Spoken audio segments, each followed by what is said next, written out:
Indonesia के इन दो islands के बीच एक ऐसी इनविजिबल और मिस्टीरियस लाइन है जिसे कोई मछली, परिंदा या जानवर क्रॉस नहीं कर सकता। ये लाइन बाली और लॉम्बॉक आइलैंड्स के बीच से शुरू होती है और मॉले आइलैंड्स के एंड तक जाती है। वैसे तो ये लाइन किसी रेडार या सोनार में नजर नहीं आती, मगर इस लाइन की वेस्टर्न साइड पर जो एनिमल्स, बर्ड्स और फिश हैं, वो ईस्टर्न साइड के एनिमल्स से टोटली डिफरेंट हैं। हालांकि इन दोनों आइलैंड्स के बीच सिर्फ 35 किलोमीटर का डिस्टेंस है, मगर अगर आप बाली से लॉम्बॉक चले जाएं तो पूरा एनवायरनमेंट ही बदल जाता है। जो परिंदे और जानवर बाली पर हैं, वो ये लाइन क्रॉस करके लॉम्बॉक नहीं जाते और लॉम्बॉक वाले एनिमल्स और बर्ड्स इधर नहीं आते। और सिर्फ यही नहीं, बल्कि नीचे समुद्र में जो मछलियां हैं वो भी इस लाइन को क्रॉस नहीं करती। तो ये दो आइलैंड्स जैसे दो टोटली डिफरेंट वर्ल्ड्स हैं जिन्हें किसी मिस्टीरियस पावर ने डिवाइड किया हुआ है। और एक ऐसी इनविजिबल लाइन है इन आइलैंड्स के बीच जिसे सिवाय इंसानों के और कोई क्रॉस नहीं कर सकता। इस लाइन को कहते हैं वॉलस लाइन और ये आज से करीबन 150 साल पहले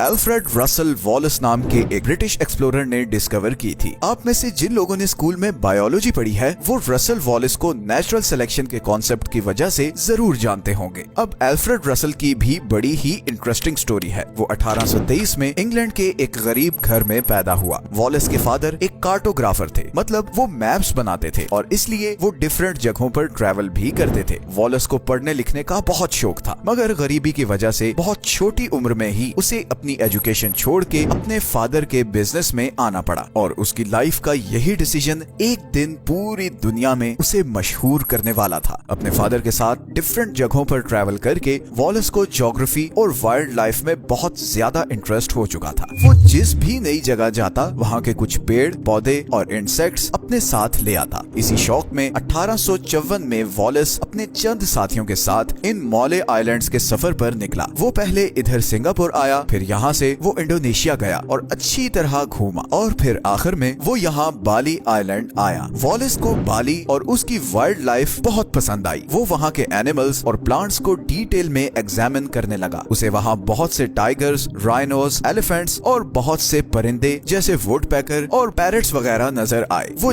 जो कुछ देख रहा था उसे अपनी डायरी में नोट करता गया। फिर उसने अपनी बोट पकड़ी और 35 किलोमीटर दूर लॉम्बॉक आइलैंड्स में चला गया। लेकिन यहाँ पर पहुंचकर वो बिल्कुल हैरान रह गया। यहाँ पर टोटली डिफरेंट जानवर और परिंदे थे। यहाँ पर कोमोडो ड्रैगन, कैंगरूज, कोआलास और बहुत से ऐसे जानवर और परिंदे थे जो सिंगापुर, इंडोनेशिया या बाली में नहीं थे। वॉलस और उसके साथी बहुत हैरान थे कि ऐसा क्यों है। इसी दौरान वॉलस को मलेरिया हो गया और उसे एक कमरे में इसी आइलैंड पर रुकना पड़ा। मगर इसी बीमारी में उसे इस इनविजिबल लाइन के बारे में सोचने का टाइम मिला और फिर उसके जहन में एक जबरदस्त चीज क्लिक की कि बाली आइलैंड्स पर सारे वो एनिमल्स हैं जो एशिया में पाए जाते हैं, जैसे टाइगर और हाथी वगैरह, जबकि लॉम्बॉक आइलैंड्स पर सारे ऐसे जानवर और परिंदे हैं जो ऑस्ट्रेलिया में पाए जाते हैं, जैसे कैंगरूज, कोआला और मॉनिटर लिजर्ड। वॉलस ने फिर यहाँ पर ये थ्योरी प्रपोज की कि आज से कई लाख साल पहले एशिया और ऑस्ट्रेलिया आपस में कनेक्टेड होंगे, मगर वक्त के साथ साथ जैसे जैसे बर्फ पिघलती गई और समुद्रों का पानी बढ़ता गया,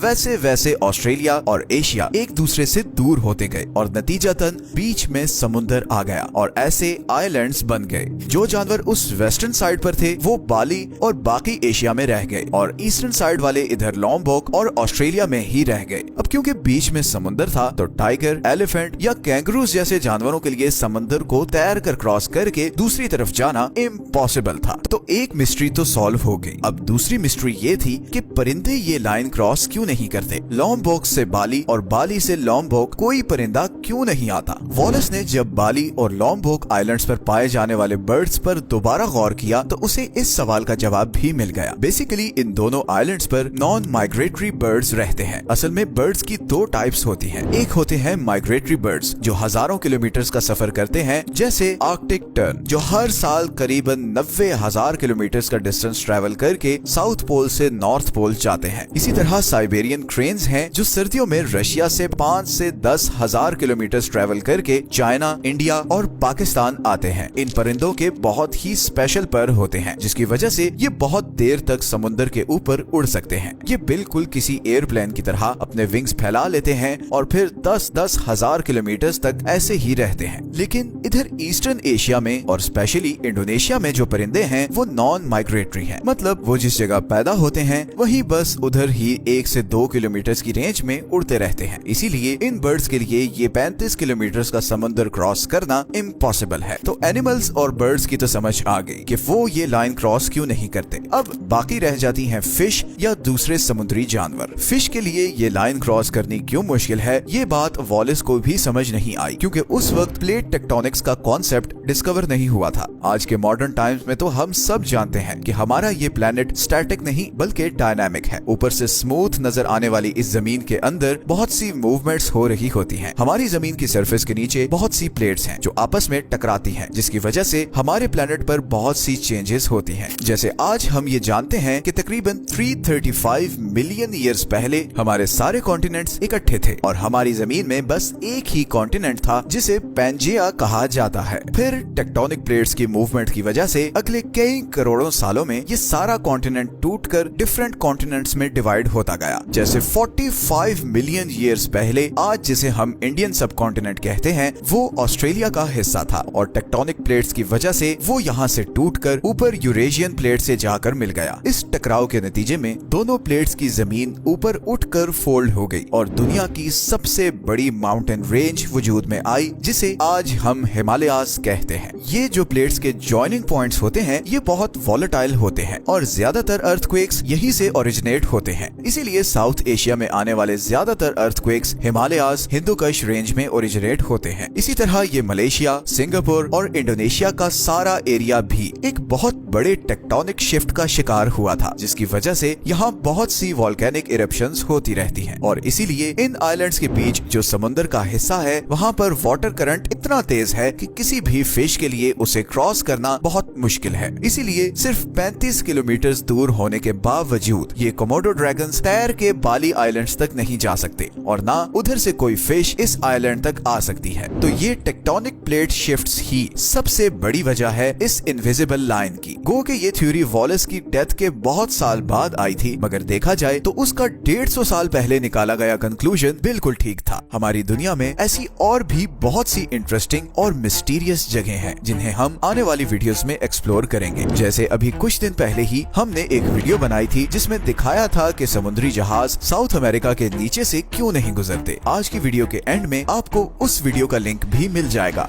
अगर आपको हमारी वीडियोस अच्छी लग रही हैं तो चैनल को सब्सक्राइब जरूर कर दें। मिलते हैं नेक्स्ट वीडियो में एक और इंटरेस्टिंग टॉपिक के साथ। अपना ख्याल रखें। अल्लाह हाफिज।